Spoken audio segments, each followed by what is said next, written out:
Hello दोस्तों, welcome to BW। आज हम लोग क्लास 10th साइंस का पहला चैप्टर पढ़ेंगे। रासायनिक अभिक्रिया एवं समीकरण है। आप सभी को पता होना चाहिए कि आपका जो साइंस है उसमें आपका 3 सेक्शन होते हैं, यानी 3 पार्ट होते हैं। एक रसायन होता है, एक भौतिक होता है और एक जीव विज्ञान होता है। तो आज हम लोग रसायन का पहला चैप्टर पढ़ेंगे और वो है रासायनिक अभिक्रिया।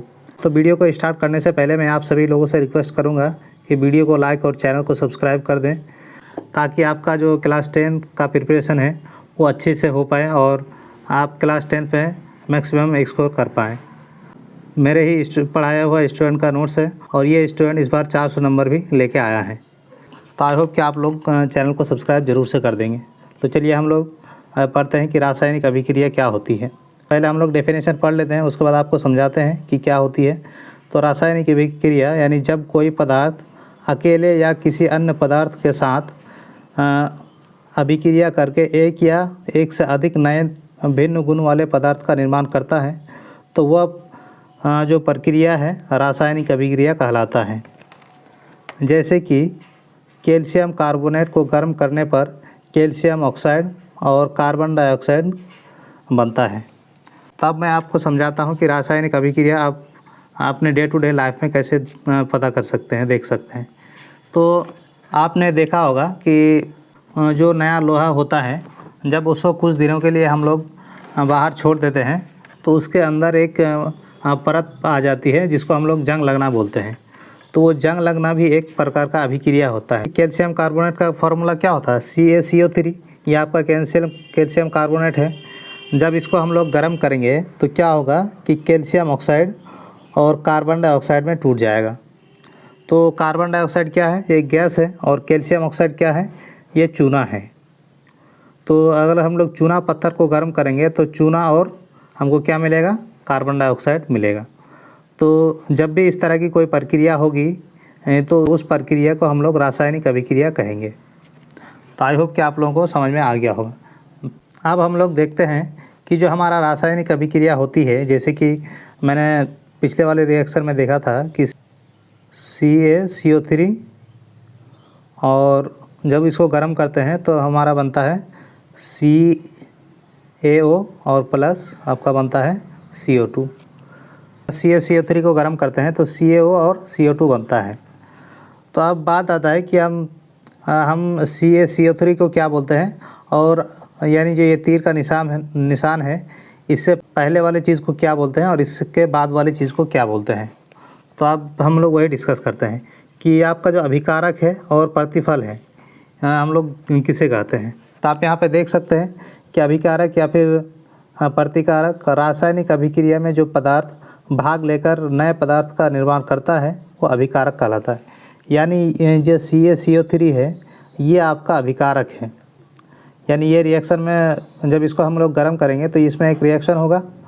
तो रिएक्शन होने के बाद जो चीज़, रिएक्शन होने से पहले जो चीज़ है ये CaCO3 ये आपका अभिकारक हो जाएगा।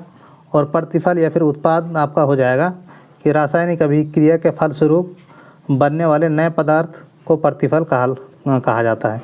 यानी ये जो चीज़ आपका बना CaO और CO2 ये आपका प्रतिफल कहलाएगा। अब एग्जांपल के लिए आप देख सकते हैं कि हाइड्रोजन क्लोरीन के साथ अभिक्रिया करके हाइड्रोजन क्लोराइड बनाता है। तो इसमें जो हाइड्रोजन है और क्लोरीन है ये दोनों आपका अभिकारक है।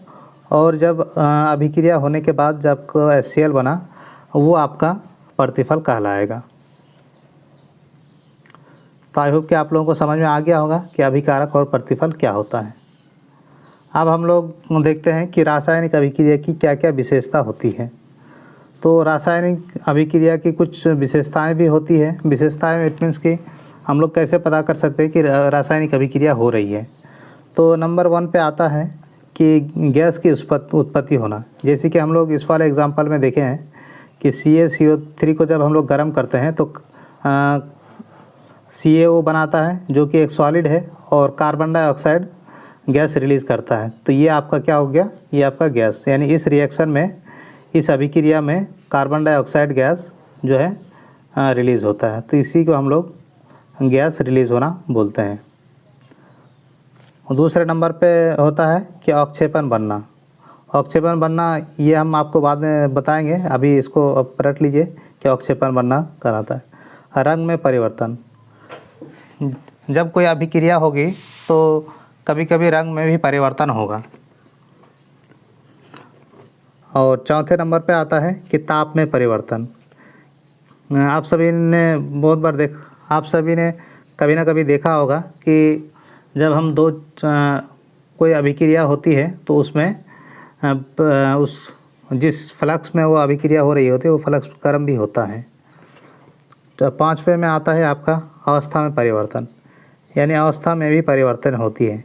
तो ये आपको हम दिखाएंगे कि ZnSO4 में हम जब आपका Fe से रिएक्शन कराएंगे तो FeSO4 बन जाएगा और Zn को रिप्लेस कर देगा, आपका Zn को रिप्लेस कर देगा। तो ये आपका अवस्था परिवर्तन का आपका एग्जाम्पल है। तो आई होप कि आप लोगों को समझ में आ गया होगा कि रासायनिक अभिक्रिया की क्या क्या विशेषता, ये 5 विशेषता है, इसको आपको याद रखनी है। तो आई होप कि आप लोगों को वीडियो पसंद आया है। तो अगर वीडियो पसंद आया तो वीडियो को लाइक और चैनल को सब्सक्राइब जरूर से कर दें।